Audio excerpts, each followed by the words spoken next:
When I look here in Switzerland at the infrastructure that we have, this infrastructure has been built in the past 40 to 50 years. In the other European countries, it's not that different.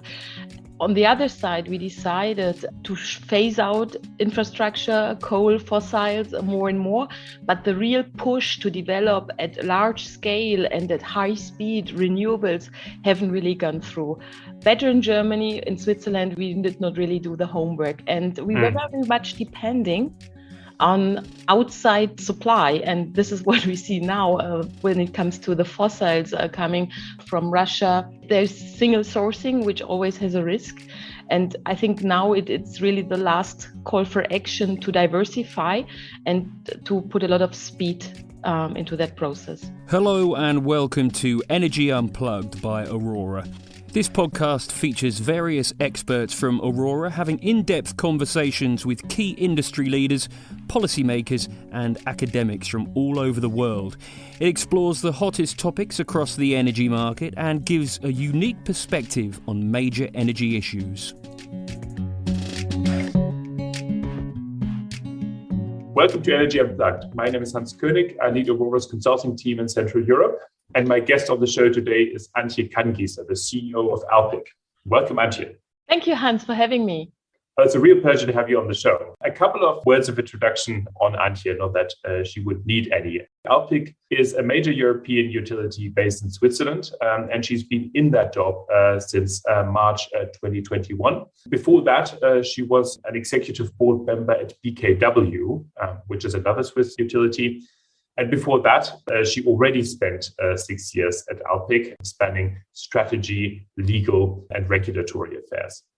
She started her career as a lawyer, specializing in renewable energy in the early days of the energy transition, and we'll talk about that a bit later on. And she studied law in Göttingen, Leuven, and Regensburg. So a very long and varied career in the energy sector. She's seen a lot and is obviously one of the big movers and shapers in the European energy sector. Really great to have you on the show, Antje. I'd like to start with a look back to the very early days of your involvement in energy, because you were actually active in the environmental movements in your youth. And my question to you would be, would this 16-year-old Antje be surprised to see where you are now? That's a nice question. I would say, of course, to a certain extent, surprised, yes, because Switzerland and also the career that I did in the corporate world wasn't really on my agenda, especially now being a CEO.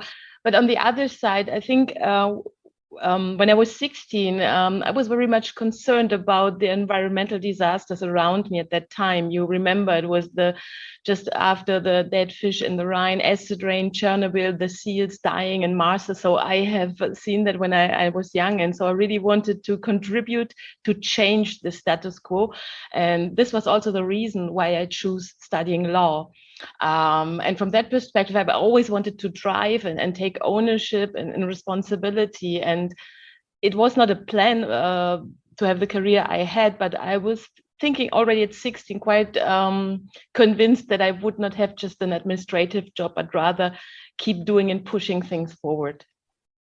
Okay, very interesting. And did you change some of your positions over the years? So I don't know what your stance on nuclear was back then, to be honest, but one of the really core parts of the German environmental movement was opposition to nuclear energy. And now obviously that is part of Alpiq's activities. Is that have you gone through a journey there over the past decades? I think in the beginning you start by just seeing the output, but you do not understand really the choices that you can do as an entrepreneur, that you can do when you are running a company. You do not only have to opt for maximizing profit, but you can do that in a very value-based and caring way. And I think this is what I learned later on, that there are choices. I did a PhD, for example, in mediation for big procedures. So I learned a lot about the options that you have, the way you can push forward to do big infrastructure.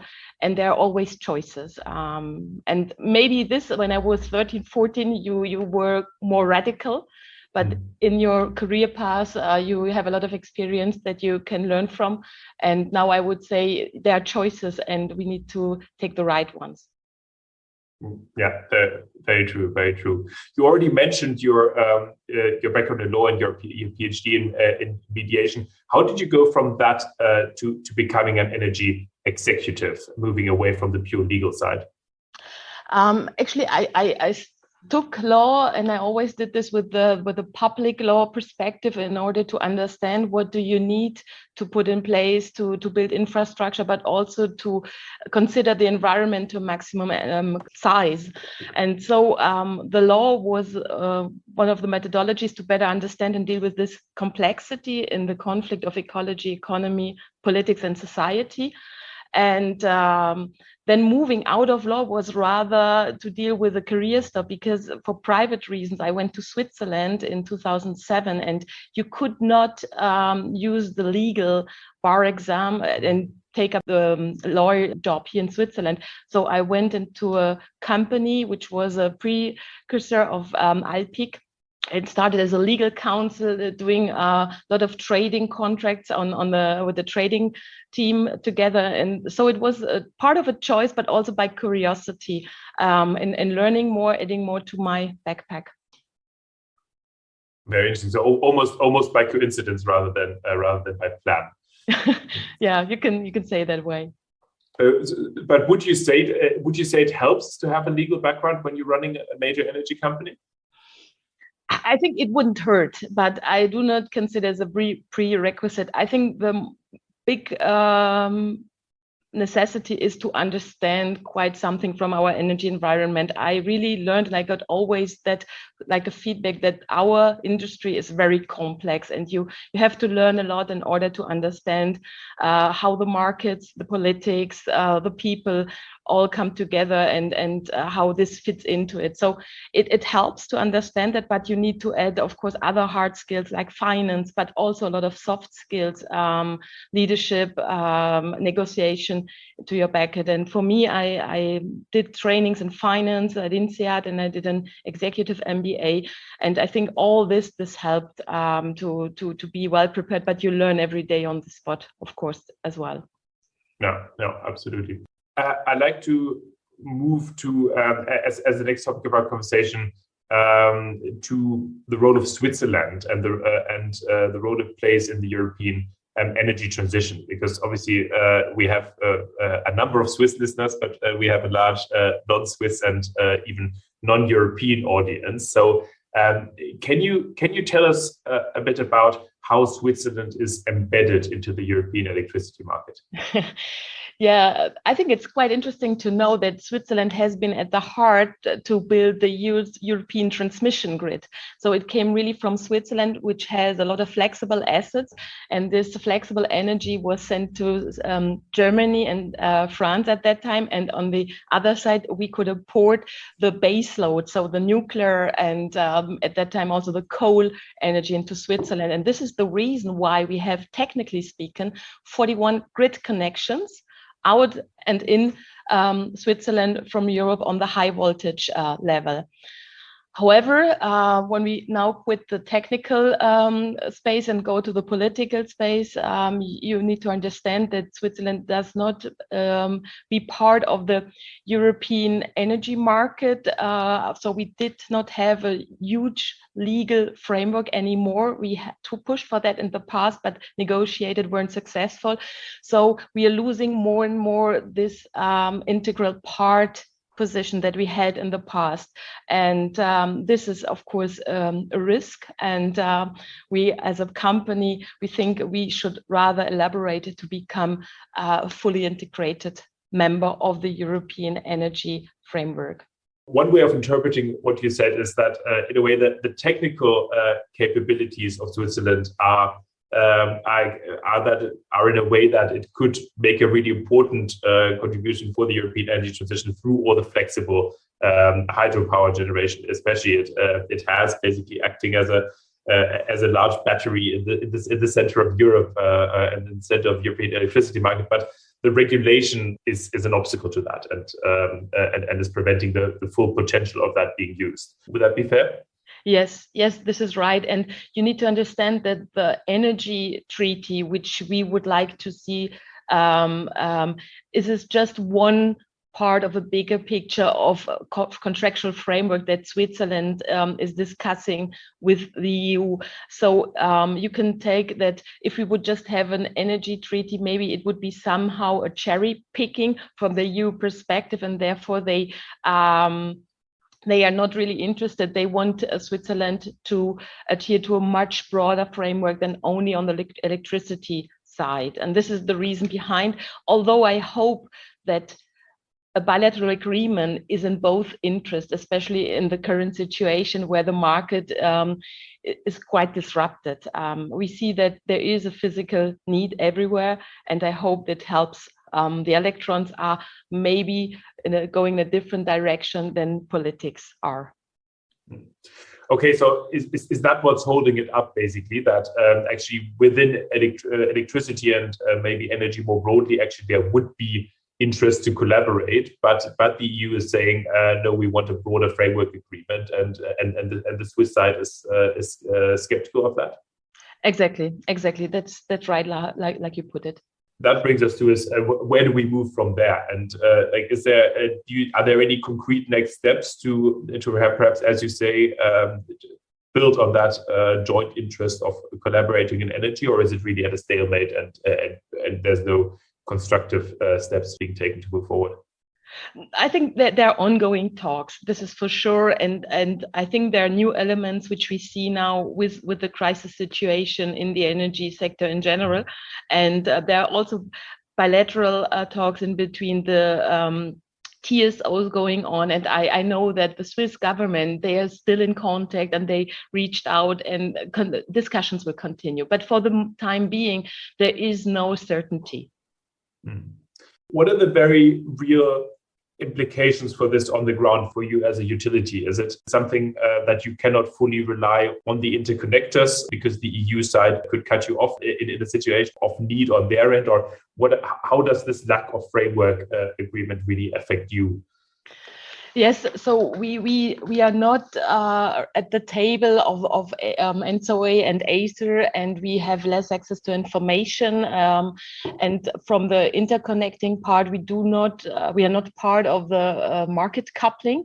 So there is really the risk to lose more and more access on the interconnectors, and with the new regime, which is planned for 2025, which is not quite clear, we will have even less access on the interconnectors. And when we look at our production portfolio in Switzerland, we have very flexible assets, which we use to mark in the European countries around us, and that we would like to do in the future. So it is really important that we have continuous market access, and we still are hopeful, and we are in Switzerland, of course, in discussions with our players here, with the TSO, but this is something which is of concern. Okay, yeah, makes sense. And just for the benefit of our non-European listeners, NSOE is the Association of the European Transmission System Operators, and ACER is the body of regulators, where basically a lot of the rules and regulations affecting the European electricity system are being made. And Switzerland, as of now, doesn't have a vote in those bodies, basically. I'd like to move to Alpiq and Alpiq's strategy. So maybe you could tell us a bit more about actually where you do what, but at a high level, Alpiq is rooted in Switzerland, but has activities across Europe, especially in renewables and trading, so also outside its home country. In that pan-European part, how do you define your USP as a company? I think that the USP and that we have inside and outside Switzerland is really the management of highly flexible and efficient assets. So you mentioned already the hydropower in Switzerland, but also outside Switzerland in some countries we have gas-fired power plants, which are mostly used to balance and to serve grid needs. And then, of course, we have the renewable parts, wind and PV. This is also, and what becomes more and more important is, of course, the management of assets for third parties. And this then brings also into play contracts, sales contracts, origination contracts with other parties, which we all put together in a portfolio management abroad. And we see our USP, if you want to, because we are quite, when you look at a lot of players, we are quite small. We have a good brand, and we have I think quick ways to deal with challenges, and this is what we also saw in the past months. And people at Alpiq, they are very much driven by our purpose and our values, and this is where we really want to push further and shape our identity. And maybe because we haven't spoken about that, the purpose that we have and that we really live internally is to, on the one side, contribute to climate protection, but on the other side, also to security of supply. So these are the two axes which for us, for longer time, need to play together in order to have really a sustainable energy future. Just a quick interruption before you listen to the rest of the episode.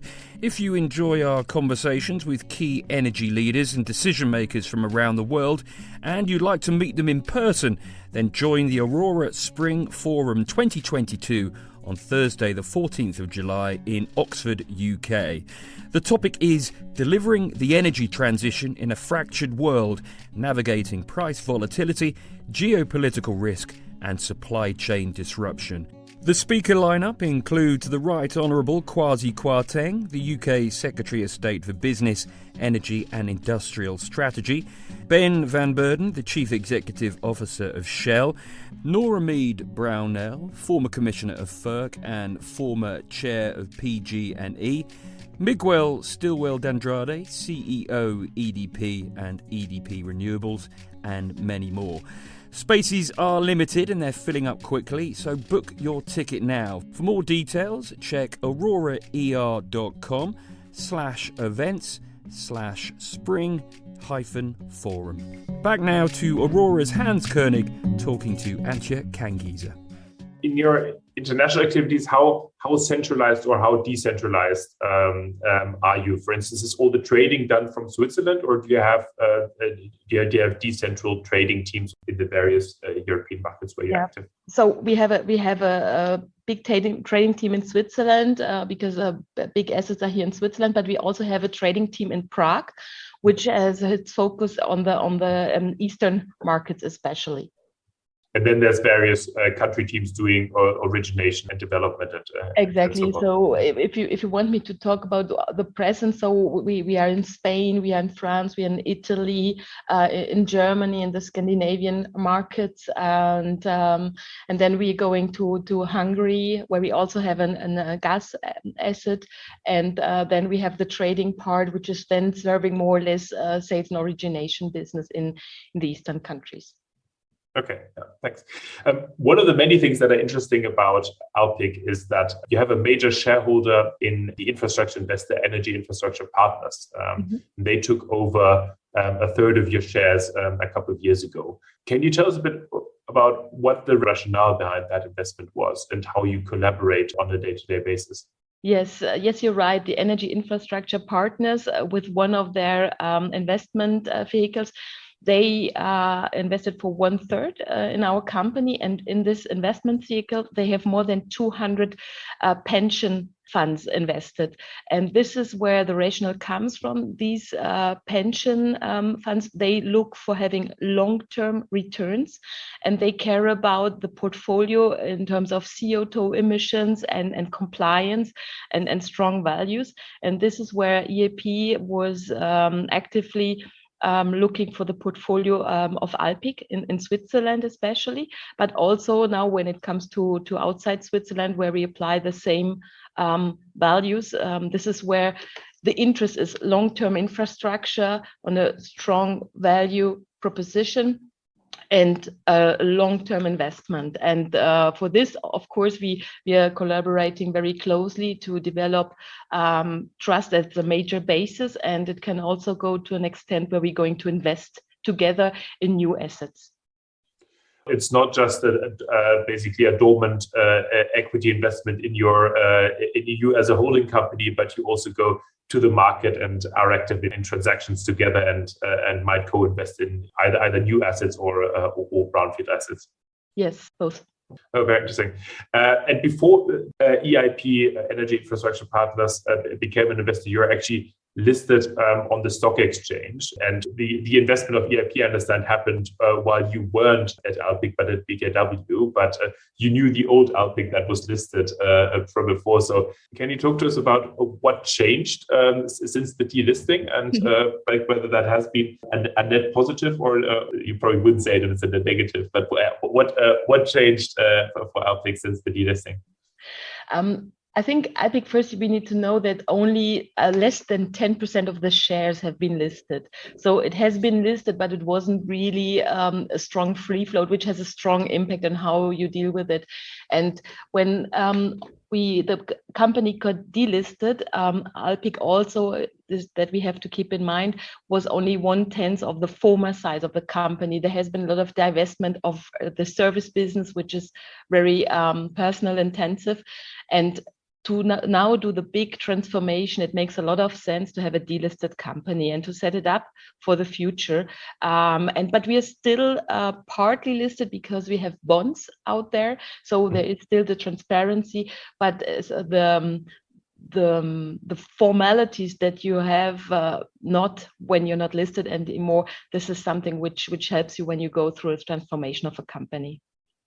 So fewer obligations to do quarterly reporting and these kind of things.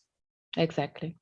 I'd like to talk next about the current energy crisis in Europe, which has affected all utilities, of course, but of course also Alpiq in particular. To start us on that, can you give us your take on how it came about and how we came to where we stand in the European energy market and the crisis we're going through at the moment?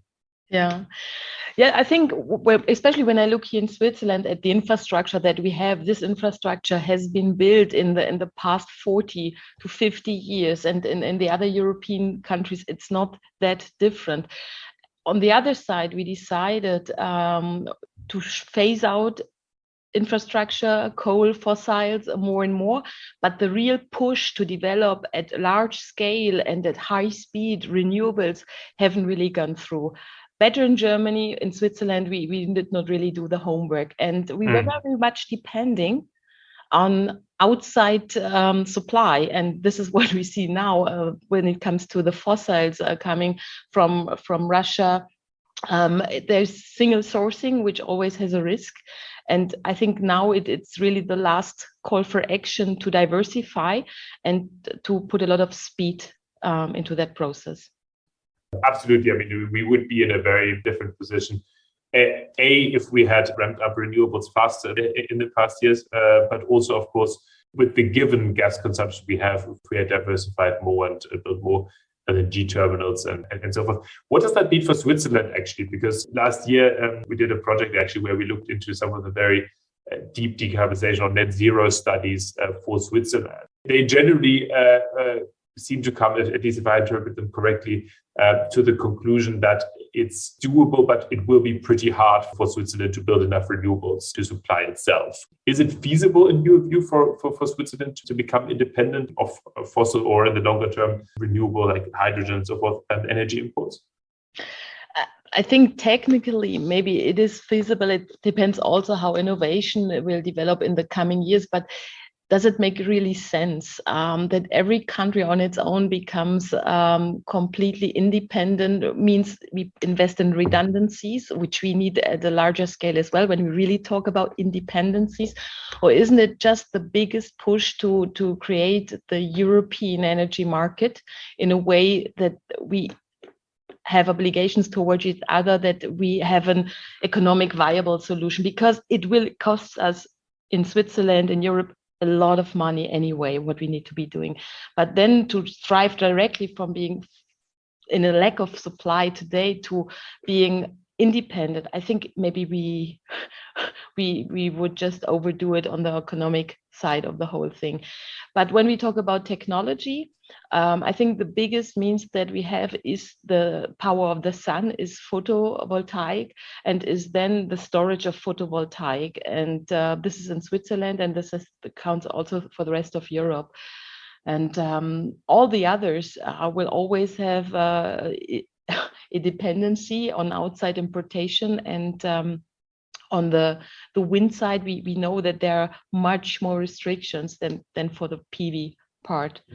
Yeah, absolutely. And I think especially the PV in Switzerland, there's some really interesting projects out there, right? Like floating PV on the pump storages, actually PV installed vertically on the pumps, on the dams and so forth. So there's a lot of untapped potential there, which could be developed. Yeah, you're right, Hans. And in Switzerland, this is really interesting.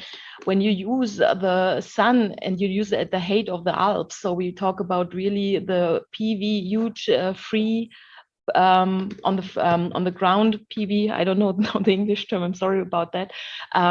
You can get most of the energy in winter. So 55% of the energy produced on PV, which is put on the heights in the Alps, is producing in winter. And this is where we're lacking most of the energy. So we at Alpiq, we develop projects exactly there. But it's also not only how you get there and how do you deal with opposition, but also technology-wise. You can't just take any of the solar panels around. They need to be very much and confined for this use. And there we now work on that piece. Oh. I mean, really exciting. Yes, exactly. And in winter, of course, you have the reflection from the snow as well. So it's really I think a unique opportunity there in Switzerland, or something that can't be done in a lot of countries. So circling back to the energy crisis, how has it affected Alpiq as a company? Yeah, I think we, like all the other companies, the biggest surprise what happens at your hedged positions as a producer when prices go within less than a year 10 times higher. And we talk then about the margin calls. We all have the same issue, and this is something which has been put us under pressure in the past months. But on the longer term, of course, higher prices, especially when I compare to the past 10 years, it's a good thing. But now they are in a level where I also doubt that economically wise, this is good for customers, that the economy can stem it. And this is where, we would like to have a crystal ball who tells the truth, but we do not know. But I think there is now also time to react for the exchanges to revise the rules of the game. Mm-hmm. Yeah, I think the collateral issue is something that I think in public wasn't discussed so much, but I think everyone in the sector is talking about it a lot. And you had some very counterintuitive results, such as it was in the press. LEAG, the big German lignite operator, had to actually get an emergency bailout by the government because they ran into liquidity constraints. When actually one would think that the current situation is very good for a lignite operator, right? Because the power plants are connected to the mines. Their cost base is very fixed. If you have electricity trading at 200 euros plus, they should be making a lot of money, and I think fundamentally they are, but they still have to put down all this money as collateral.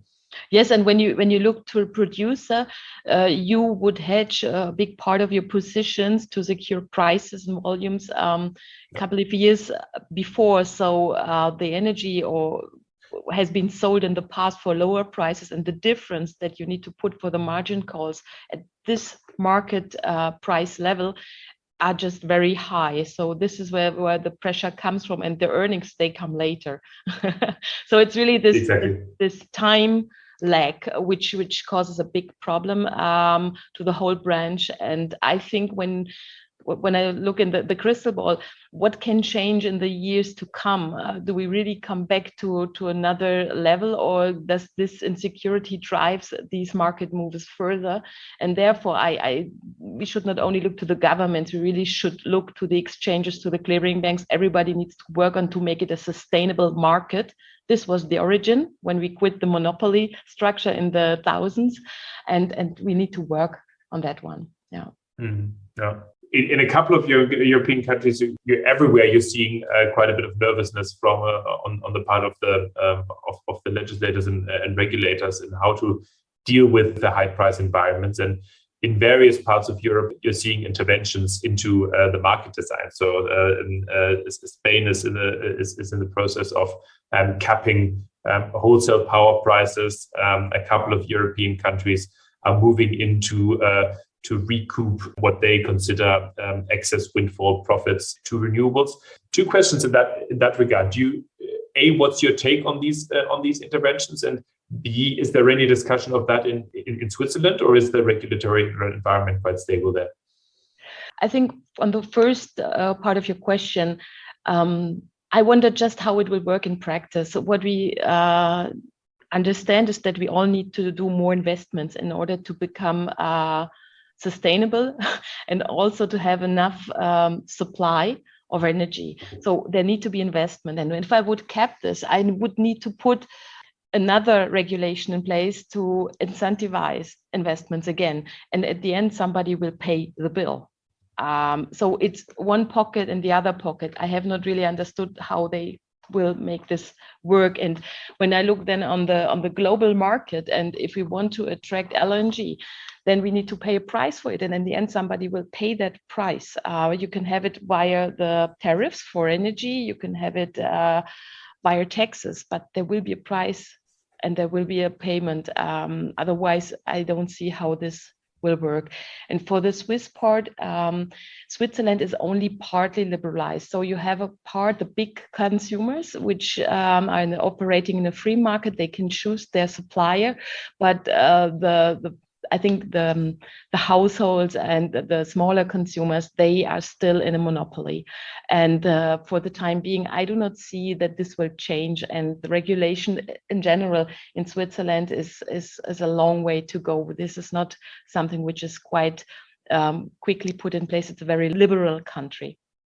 On your first point, I think it's a very important one. And sometimes one is surprised about how short the memories of some people are. Like, and if you take Spain as an example, the retroactive subsidy cuts in 2012, 2013 killed the market for renewables there for at least 5 years. And now we're seeing very similar discussions to the ones we had 10 years ago. And I'm wondering whether this is something we can afford in times when really we have to be investing all we can, basically, to build all the renewables we can to combat climate change. Yeah, and I think we also need to invest in innovation. We always seen when there's scarcity, when there's pressure, innovation is at the highest. And we should really use this and get the best people, the funds that they can work on to make PV, to make hydrogen, to make all what is at arm's length to be used even more efficient. Yeah. Absolutely. And I mean, that begs the question, what opportunities are arising from the current crisis, especially for a player like Alpiq with a large flexible portfolio? Yeah, I think what we see and what we also work in is to make all our assets even more flexible and to really develop also a solution for the customers. They will need more and more this, and we work together with clients to develop that. And when it comes to investments, of course, we also need to find our share in the market, and the market, how it is like now, it's changing, and changes always provide opportunities. Okay. Yeah, thank you very much. Great. We're coming towards the end of the podcast. We're not quite there yet. Before the end, we always have a section where we ask our guests for short answers to a couple of concepts in the energy transition and whether they think they are overrated and underrated. Of course, the question is compared to what, or how to benchmark this. So what we are interested in is your take on whether the average person in the energy industry overrates or underrates certain things. The first I would put to you is the concept of vertically integrated utilities. Overrated or underrated? Underrated when I take the final financial analyst view, because you get a much better rating when you're integrated. Okay. International expansion of national champions. Maybe you see where I'm going here. underrated as well, because it is always good to have a diversified portfolio, and geographical expansion makes sense. Thirdly, carbon pricing as a means to achieve decarbonization. Still underrated. It took quite a while to have an impact with the regulation that we have in place, but I see this is the carbon pricing is the most efficient tool to accelerate decarbonization if we take off the windfall profits. And then fourthly and finally, hydrogen in decarbonization. I'm a fan of hydrogen, so it's underrated and it should have much more attention, because with all the PV, it could be just excellent to store it. Thank you very much for joining us today. It's been a fascinating discussion and a really interesting glimpse into Swiss energy policy and Alpiq's activities more broadly. Thank you very much for joining us, Antje, and talk to you soon. Thank you, Hans. I really enjoyed talking to you. Great questions. Thank you. That was Hans Koenig, who leads Aurora's consulting team in Central Europe, talking to Antje Kanngiesser, CEO of Alpiq. Do keep an eye on our podcast feed for more in-depth conversations with senior members of the energy industry. The best way to do this is to subscribe on whatever platform you use. Thanks for listening and goodbye.